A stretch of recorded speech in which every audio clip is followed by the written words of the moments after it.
Another letter from W.C. White, Sunnyside, Currambong, New South Wales, October 23, 1899. Pastor G.A. Erwin, Battle Creek, Michigan. Dear Brother, this morning Mother returned from the Queensland camp meeting much better in health than when she left home about 12 days ago.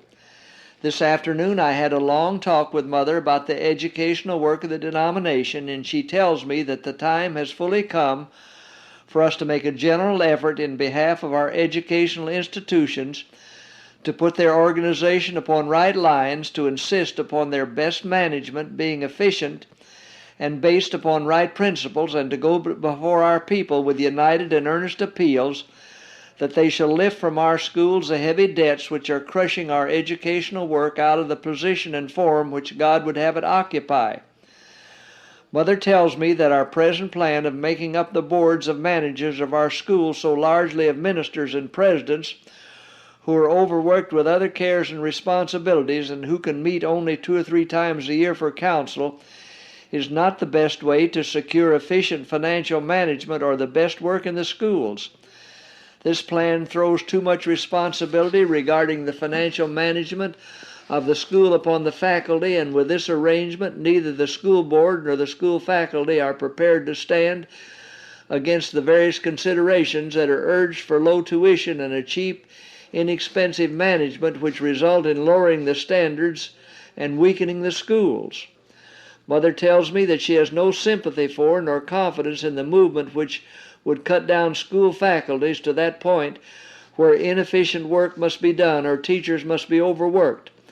Our schools must be made the best ones in the world, and to accomplish this we must not begrudge the very best talent and a sufficient number of workers to make them what they ought to be. Mother tells me that the time has fully come when our people should withdraw their children from the public schools, and that it is the duty of farmers, mechanics, and the businessmen to put their minds, their physical ability, and their capital into the work of making our church schools a financial success. Mother is pleased to hear about the establishment of an industrial school at Cedar Lake and one in Wisconsin, but she says do not let these be called conference schools, for then they will be made too large, and by centralizing the attention of the conference upon one school, we may fail of establishing several schools in conferences that are able to support them. If I understand her thought, it is that each church should endeavor to establish a primary school, and that in the various sections of our state conferences, agricultural and industrial boarding schools should be established for intermediate students. But preparatory to and as an aid to this broader educational effort, we should as a people arise and make a united effort to lift off the debts from our colleges and older schools. To be successful in this effort, we must remember that the human instrumentalities can accomplish nothing without the assistance of the heavenly agencies, and that if we expect the approval of God and the cooperation of the holy angels, the organization and the principles and the plans of the school boards and school faculties must be faithfully and conscientiously brought into line with the instruction that God has given. Members of the school boards and members of the faculties must take time to study, that they may know for themselves individually what ought to be. As regards the effort to clear our schools from debt, Mother proposes that as soon as the first step has been taken and the employees of the school have shown their desire to lift the burden by accepting as moderate salaries as is consistent with their necessary expenses, that we proceed with the second step.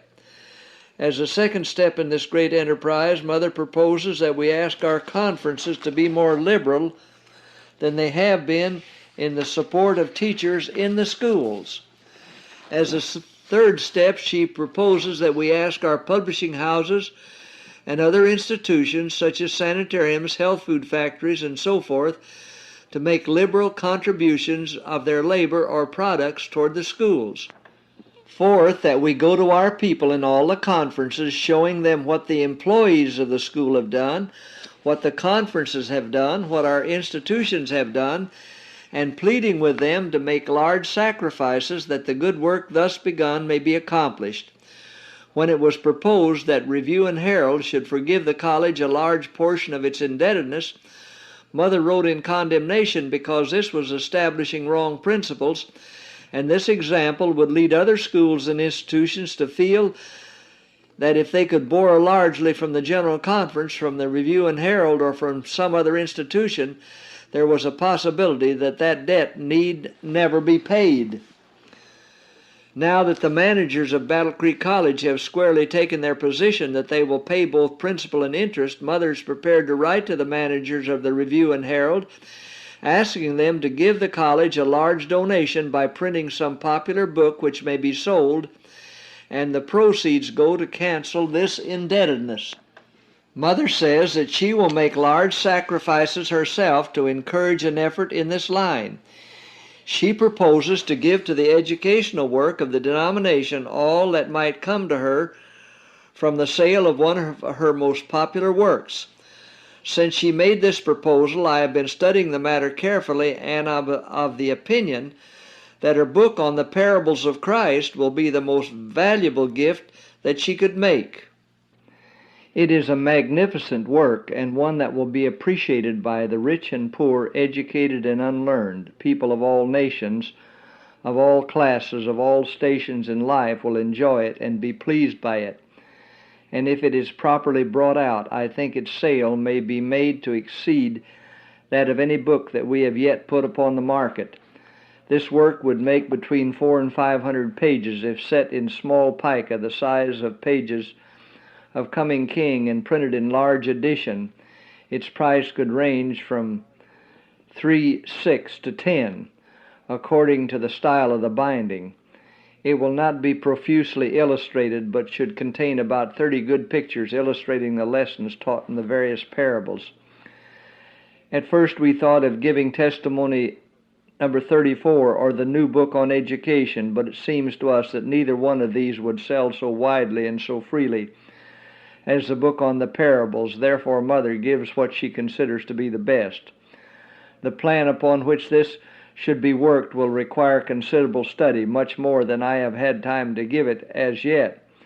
But I will suggest a rough outline to be considered and perfected by you and your associates on the General Conference Committee.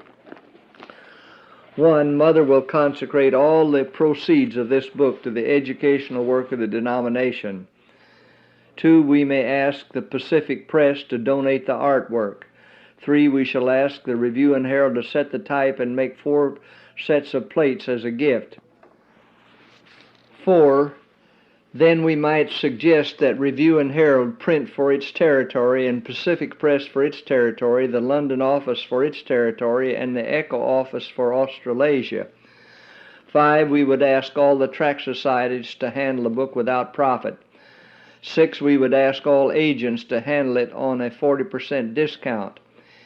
If the offered retail price of the work was $1.25, less cost of transportation, the gross receipt for its sale would be 25 cents per copy. This less transportation and unavoidable expense might reduce the net receipts to the educational fund to 60 cents per copy. Upon this basis of reckoning, and every 10,000 copies sold in District Number 3, the Battle Creek College would receive $6,000 for every 10,000 sold in District 1. The South Lancaster School would receive the same amount, and so also regarding the sale in the territory which the General Conference Committee should say belong to Union College, Healdsburg College, to Walla Walla College, Graysville, Huntsville, Mount Vernon, Keene, and to the work in which Edson has been connected in Mississippi, so also in England and South Africa. Mother will ask the conference to publish an edition in Great Britain to be sold for an establishment of a school there, also an edition for South Africa to assist the Claremont School.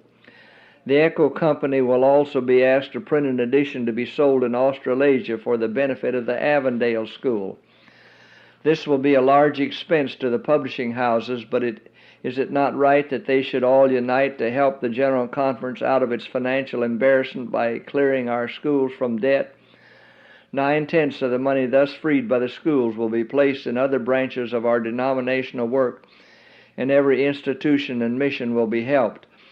We will ask our brethren in South Africa to donate a translation of this work into the Dutch. We will ask of our German brethren in America to donate a translation into the German and the others with other languages. Then let us ask the Hamburg and Christian offices to publish editions on the same plan for the support of the work in other countries.